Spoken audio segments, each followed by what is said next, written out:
우리 말씀과 순종으로 하나님을 향하여 하나님 앞에 섭니다. 오늘 우리들에게 주시는 말씀은 잠언 3장 11절로 18절까지의 말씀인데요.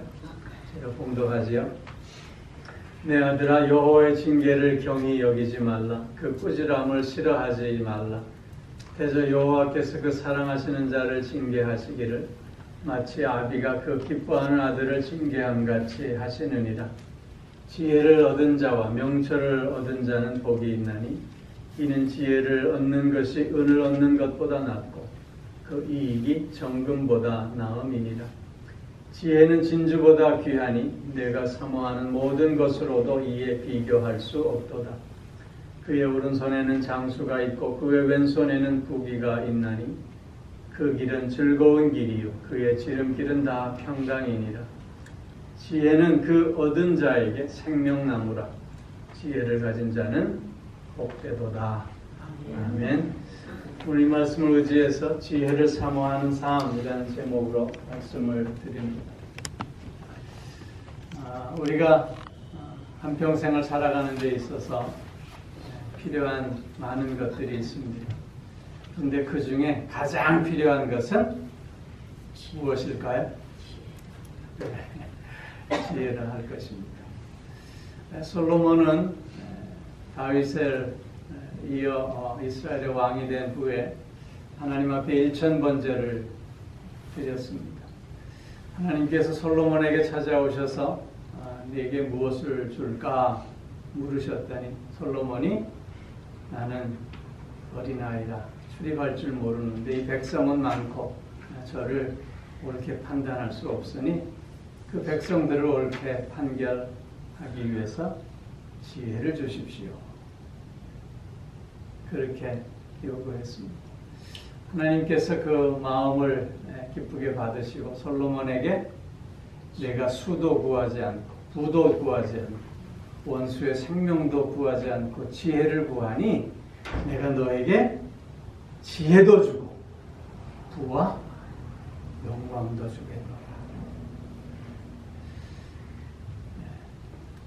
솔로몬 왕, 지혜의 왕으로 그 이전에도 없고 이후에도 없다. 성경은 그렇게 기록하고 있지 않습니까? 오늘 본문은 그 지혜의 왕 솔로몬이 그 지혜의 탁월함을 우리에게 강조해주고 있는 말씀입니다. 왜 우리가 지혜를 사모해야 하는가에 대한 이유를 강조하고 있는 것이죠. 먼저 13절로 14절 말씀에서 보면 지혜는 이 세상 어떤 것보다 더 좋은 것이다. 더 탁월하다. 그렇게 말씀하고 있어요. 은보다도 낫고 금보다도 낫고 또 진주보다도 낫고 내가 세상에서 바라는 그 모든 것보다 낫다. 그렇게 말씀하고 있습니다. 장사를 해서 이윤을 많이 얻으면 우리는 기쁘지요. 이 세상에서 지위가 오르고 또 인기가 높아지고 명예를 얻으면 우리는 좋아합니다.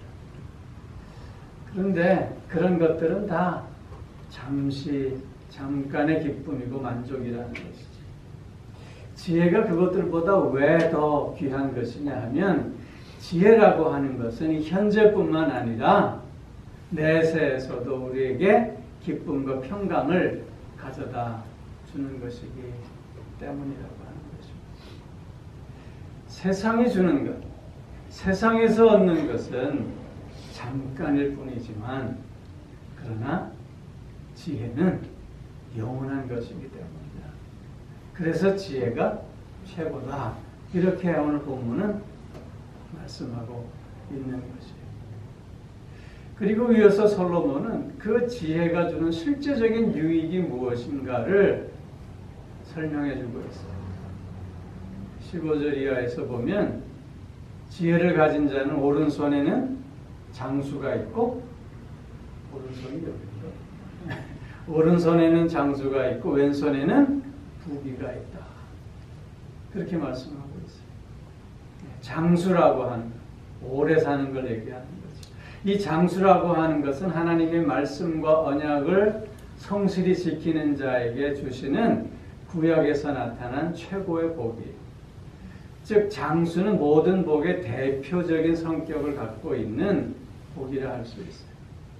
그런가 하면 부귀라고 하는 것은 하나님의 그 섭리와 인도하심 속에서 풍성함을 누리고 번영을 이루어가는 삶을 얘기하고 있는 거예요.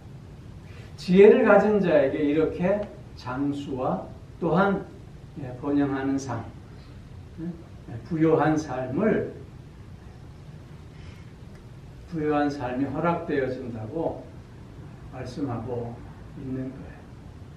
또 그런가 하면 16절 말씀에는 뭐라고 얘기해요? 그의 길은 즐거움이요 그가 가는 첩경은 평강이다. 지혜로 사는 삶의 길은 늘 즐거움이고 평강이 있다고 하는 거예요.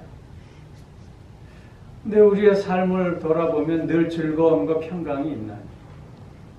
우리의 삶을 돌아보면 우리는 뭐라고 얘기해? 수고와 슬픔뿐이다. 그렇게 표현하잖아요. 왜 수고와 슬픔뿐인 삶이 되는가? 그것은 지혜가 부족하기 때문에, 명철이 부족하기 때문이다 라고 하는 거예요. 우리는 신중하지 못합니다. 우리는 경솔합니다. 우리는 모든 것을 옳게 분별하고 또한 바르게 판단하지 못하고 있습니다. 그렇기에 우리의 삶에는 고통이 있고 또한 우리의 삶에는 갈등이 생겨나게 돼 있다는 것이죠. 그런데 지혜로 사는 삶, 명철로 사는 삶은 그 길이 늘 즐거움이요, 그 길이 늘 평화라는 거예요. 평강이라고 하는 거예요. 여러분, 좋은 것이 우리에게 늘 좋은 건가요? 이 세상에서 좋은 것은 늘 좋지 않아요. 그 순간이 짧은 거예요. 우리가 오늘 좋다가도 내일은 실증나게 돼 있는 거예요. 그런데 지혜의 길은 즐거움이래요. 실증이 나지 않는다는 거예요. 진정한 만족이 거기에는 있다고 오늘 본문은 강조하고 있는 거예요. 그리고 18절 말씀에 뭐라고 얘기하죠? 지혜를 가진 자는 곧 생명나무라, 그렇게 말씀하고 있어요. 생명나무. 생명나무는 어디에 있던 나무지요? 에덴 동산에 있던 나무. 하나님께서 에덴 동산을 만드시고 아담을 살게 하셨어요. 아담은 에덴 동산에서 살면서 그의 삶은 지혜가 충만한 삶이었어요. 그 에덴 동산에는 생명나무가 있기 때문이었죠. 그런데 그 아담의 그 지혜가 충만한 삶의 모습을 우리가 어떻게 확인해 볼 수 있냐면요, 하나님께서 하와를 만들어 주시잖아요. 이 하와를 아담에게 데려옵니다. 그럴 때 하와를 본 아담이 어떻게 고백하죠? 이는 내 뼈 중에 뼈요, 살 중에 살이로다. 그 하와를 바라보고 그 하와를 분별하고 그 하와를 판단하는 능력이 온전함을 보여주고 있는 거예요. 즉 에덴 동산에서의 아담의 최초의 삶은 지혜가 충만한 삶이었어요. 오늘 본문에서 그래서 생명나무라고 하는 것은 지혜가 생명의 원천이 된다라고 하는 뜻이에요. 그랬던 아담인데 선악과를 따먹고 범죄한 후에는 그의 지혜가 어떻게 됐어요? 단절되어 버리고 말았어요. 그래서 하와를 바라보는 그의 시선이 어떻게 변해요? 누가 내게 선악과를 먹게 했느냐라고 물었더니 어떻게 대답하고 있어요? 하나님께서 내게 데려다 주신 여자, 그가 먹으라 해서 먹었습니다. 내 뼈 중에 뼈, 내 살 중에 살이라고 분별했고 판단했던 그의 지혜가 다 없어지고 나니까 어떻게 표현하고 있어요? 그 여자. 그것도 내가 뭐 달라 그랬나요? 하나님이 알아서 주셨던 그 여자. 그 여자 때문입니다. 그렇게 얘기하고 있는 거예요.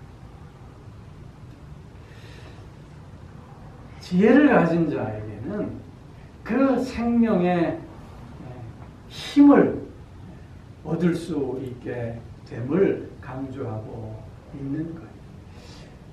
지혜를 갖고 있는 자는 그래서 그 삶의 분별력과 그 삶의 판단력이 계속해서 이어지고 있음을 설명하고 있는 거예요. 그러면 이런 지혜를 우리가 얻어야 되지 않겠어요? 이런 지혜를 우리가 반드시 사모해야 할 분명한 이유가 있는 거잖아요. 그러면 이 지혜를 우리가 어떻게 얻을 수 있겠느냐 하는 거예요. 여러분, 지혜와 명철이라는 말을 오늘 본문은 교차해서 사용하고 있는데요. 의미가 좀 비슷해요. 명철이라는 말은 사물을 밝히보는 능력이에요. 즉 분별력을 얘기하는 거예요. 지혜라고 하는 것은 그렇게 일이나 혹은 대상의 그 근본적인 속성과 성질을 잘 알고 난 후에 내리는 바른 판단력을 얘기하고 있는 거예요. 그러니까 지혜와 명철이라고 하는 건 분별력과 판단력을 얘기해요. 그런데 여러분, 분별력과 판단력을 갖는다라고 하는 것은 반드시 절대적인 기준이 있을 때만이 가능한 거예요. 우리는 왜 분별력과 판단력이 쉽게 무너지는 줄 아세요? 절대적인 기준이 없기 때문에. 내 기분이 기준이 되기 때문에. 절대적인 기준, 상대적인 기준이 아니라 절대적인 기준이 정해져 있을 때 바른 분별력도 생기고 판단력도 생기는 거예요. 그 절대적인 기준이 무엇이겠습니까? 하나님입니다. 이 세상을 창조하시고 이 세상을 오늘도 다스리시고 주장하시는 그 하나님만이 절대적인 기준이 될 수밖에 없는 거예요. 그래서 잠언 9장 10절에서 뭐라고 기록하고 있냐면 여호와를 경외하는 것이 지혜의 근본이요 거룩하신 자를 아는 것이 곧 명철이니라 그렇게 말씀하고 있는 거예요. 즉 지혜를 우리가 어떻게 구할 수 있느냐, 어떻게 바른 분별력과 판단력을 가질 수 있느냐, 그 첫 번째는 여호와를 경외함에 있다고 하는 거예요. 여호와를 경외한다고 하는 것은 어떤 순간과 어떤 상황 속에서도 하나님의 주권을 인정한다고 하는 의미이기도 한 거예요. 오늘 11절 12절에서 보면 너희는 여호와의 징계를 경홀히 여기지 말아라 그렇게 말씀하고 있어요. 특별히 우리가 순경에 있을 때뿐만 아니라 역경에 처해 있을 때, 어려움 가운데 있을 때도 우리가 불평과 원망하는 모습이 아니라 하나님의 섭리를 바라보며 그 하나님 앞에 나 자신을 바로 세워내는 자가 되어져야 한다는 거예요. 그것이 바로 여호와를 경외하는 참된 모습이라고 하는 거죠. 즉 여호와를 경외한다고 하는 것은 하나님 앞에 늘 겸손함을 잃지 않고 그 뜻에 순종하겠다고 하는 우리의 삶의 자세를 얘기하고 있는 거예요.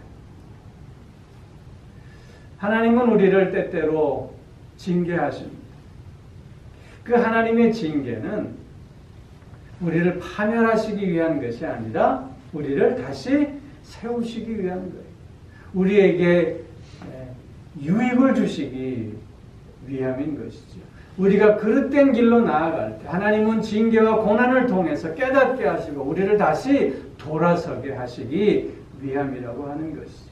그래서 힘들고 어려울 때일수록 더욱더 하나님 앞에 나 자신을 바로 세워내는 이런 경외함을 우리가 가질 수 있어야 하는 거예요. 이스라엘 백성들이 왜 실패했습니까? 출애굽한 이스라엘 백성들이 광야 생활을 하면서 힘들고 어려울 때마다 저들은 어떻게 했어요? 모세를 원망하고 하나님을 원망하고 불평하지 않았습니까?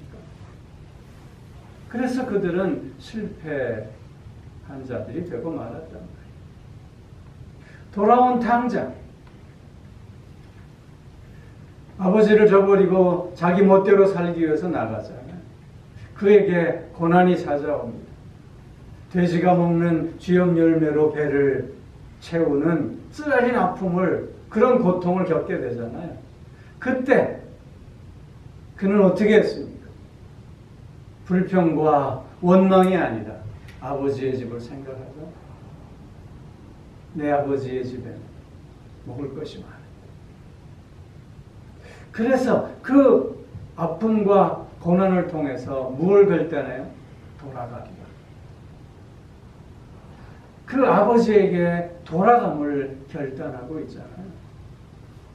만약 그 탕자가 자기가 재산이 있을 때 같이 그 재산을 나눴던 세상 사람들을 비난하고 원망하고 불평하고 자신의 삶의 처지를 한탄하고 절망 가운데 빠져 있다면 그는 그냥 탕자였다는 거죠.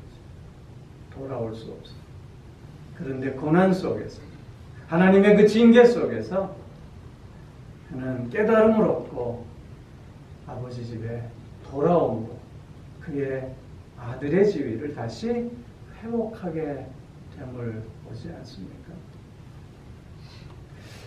이것이 하나님께서 우리를 유익되게 하시는, 우리에게 징계로 우리를 새롭게 하시는 방편이라는 거예요. 그래서 이런 고난도 돌이켜보면 하나님께서 우리에게 주시는 은혜의 방편이요, 또한 복을 더하시는 통로가 됨을 우리는 확인하게 되는 것입니다.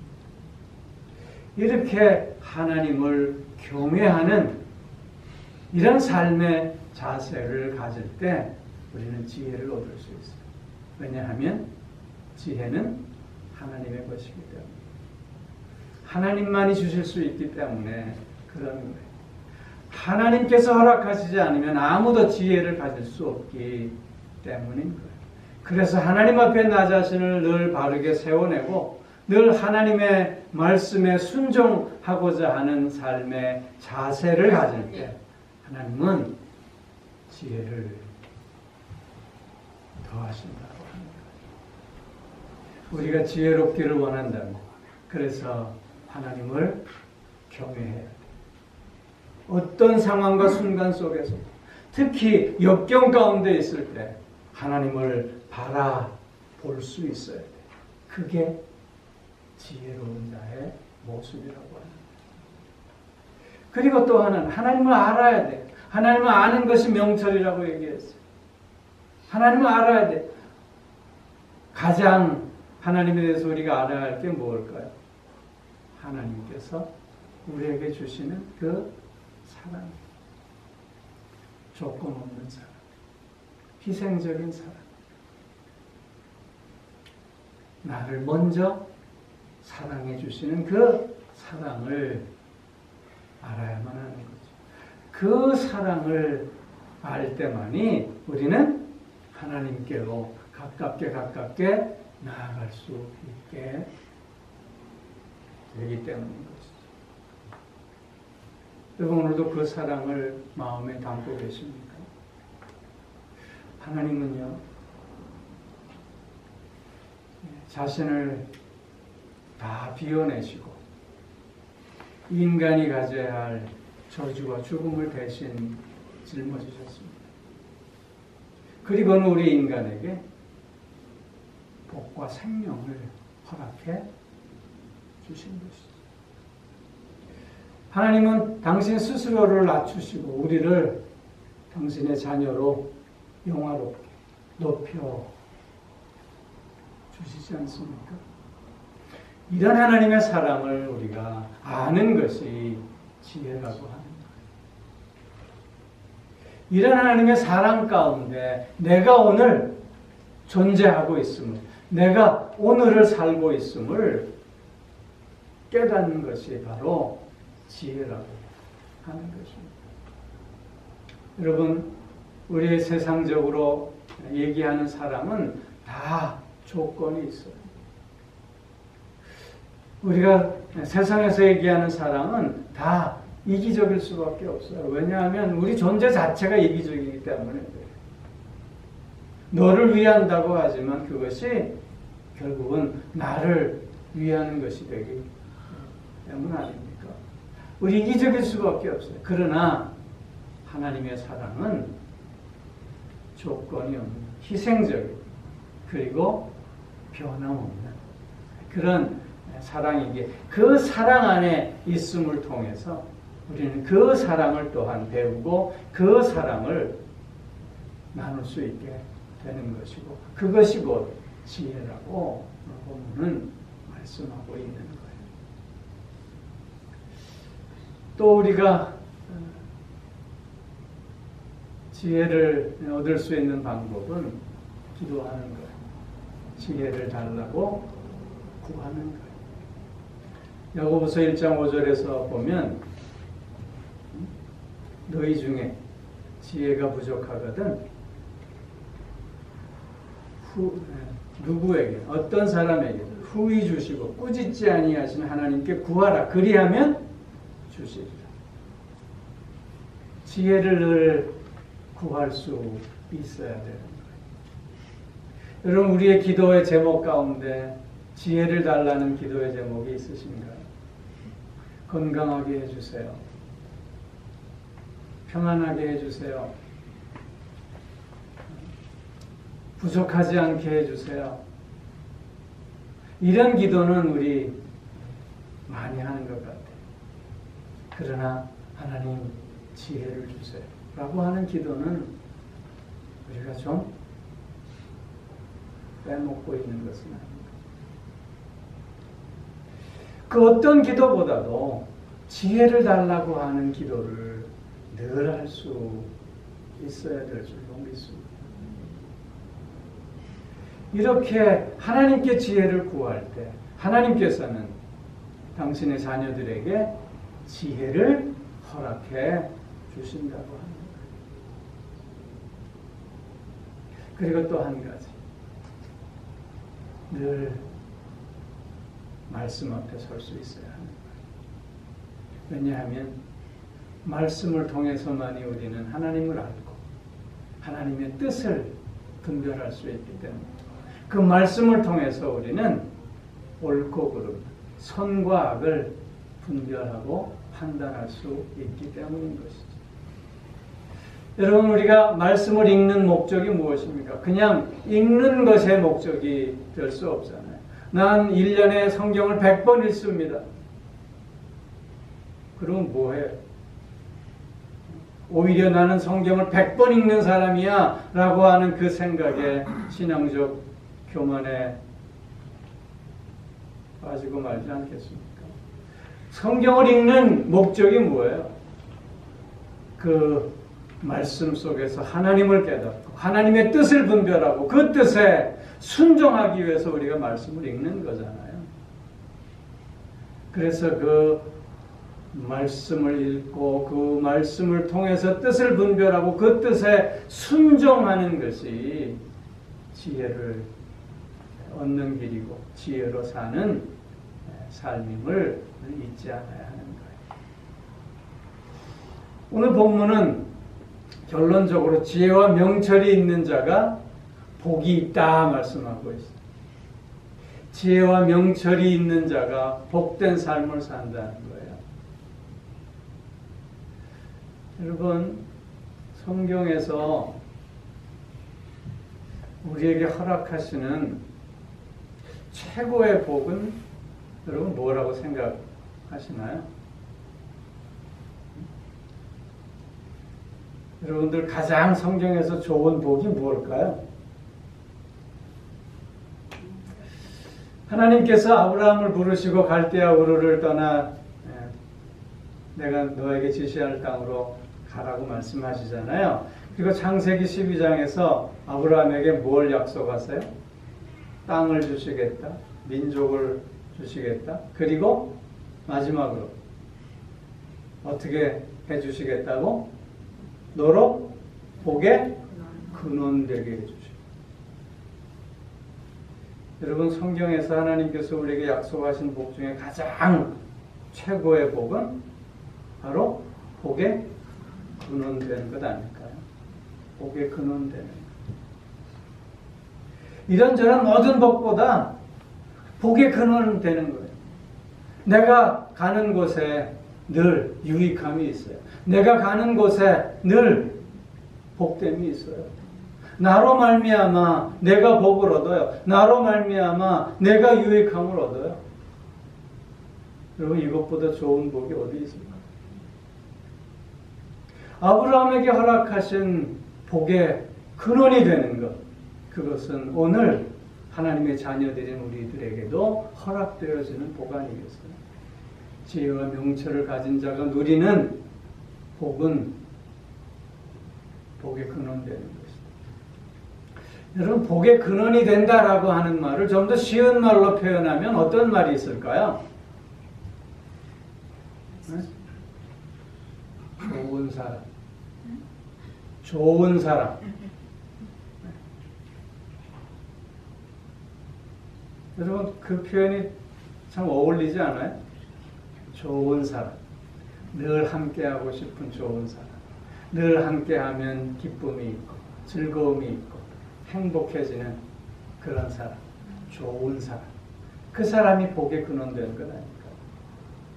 여러분, 좋은 사람 다 되고 싶으시죠?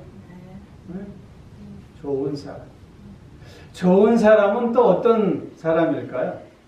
좋은 마음을 가진 사람이겠죠. 좋은 마음을 가진 사람. 너에게 좋은 마음을 가진 사람. 너를 사랑하고, 너를 존중하고, 너를 섬기려고 하는 좋은 마음을 가진 사람이 좋은 사람이겠죠. 여러분, 이 세상에서 가장 좋은 마음은 어떤 마음일까요? 예수 그리스도의 마음이겠죠. 예수 그리스도의 마음. 예수 그리스도의 마음. 빌립보서 2장 5절 이하에서 나오는 예수 그리스도의 마음. 그 마음은 어떤 마음인가요? 나를 비워내는 마음이에요. 나를 죽기까지 내어주는 마음이에요. 그 마음은 겸손하고 온유한 마음. 섬기는 마음. 그런 마음을 가진 사람이 좋은 사람이죠. 복의 근원되는 사람이죠. 여러분, 우리는 누구나 다 좋은 사람 되기를 원합니다. 좋은 마음을 갖기를 원합니다. 그런데 한 번, 두 번은 되는 것 같은데 세 번은 안 되는 것 같아요. 이것이 문제예요. 왜냐하면 이게 무슨 의미가 있을까? 이런들 무슨 소용이 있을까? 여러분, 갈라디아서 6장 9절에 보면 우리가 선을 행하되 낙심하지 말지니 피곤하지 아니하면 때가 이름에 거두리라. 우리의 문제는 뭐예요? 낙심하는 게 문제예요. 피곤해지는 게 문제예요.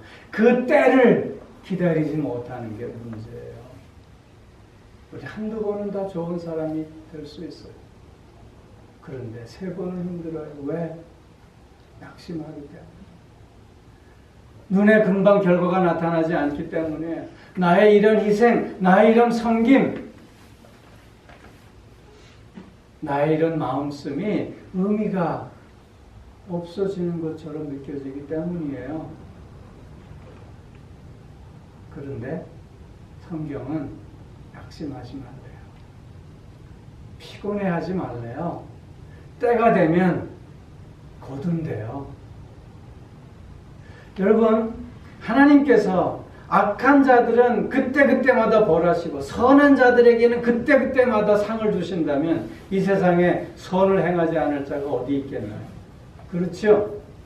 근데 하나님은 왜 그렇게 안 하실까요? 왜? 만약 그렇다면 선을 행하는 것이 기계적인 것이 되지 않을까요? 나의 전 인격을 다해서 하나님 앞에 나 자신을 드리는 모습은 불가능하지 않을까요? 우리는 세상에 악한 사람들이 잘 되는 걸 보면서 이해할 수 없습니다. 선하게 살려고 하는 사람들이 끊임없이 고통과 고난 속에 헤매이는 것을 보고 때로는 고개를 젓기도 합니다.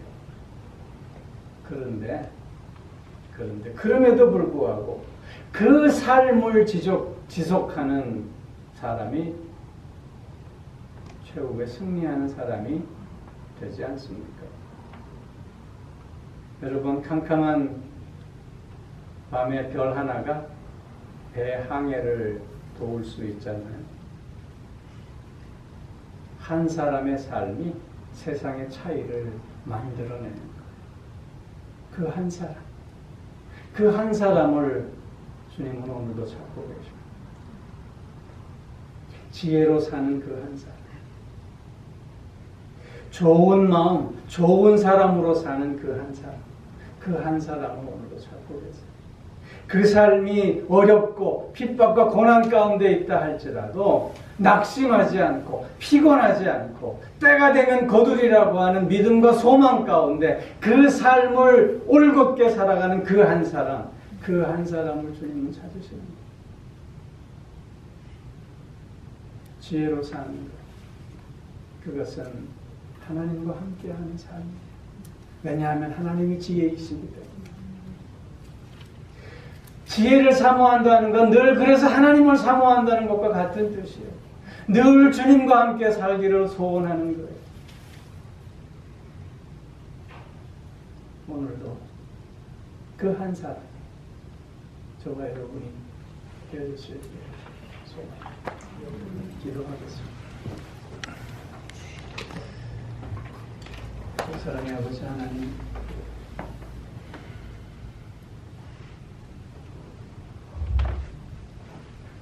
이 땅에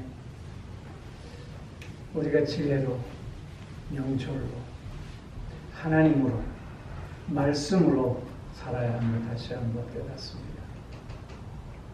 그러나 그 삶이 쉽지 않으며 그 삶에 쉽게 피곤해지며 그 삶에 낙심이 되며 우리는 또한 무너지고 있음을 발견하게 됩니다.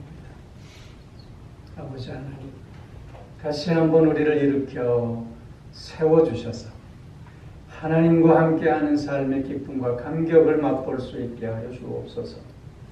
하나님의 말씀의 그 능력을 체험하는 우리가 되게 하여 주시옵소서.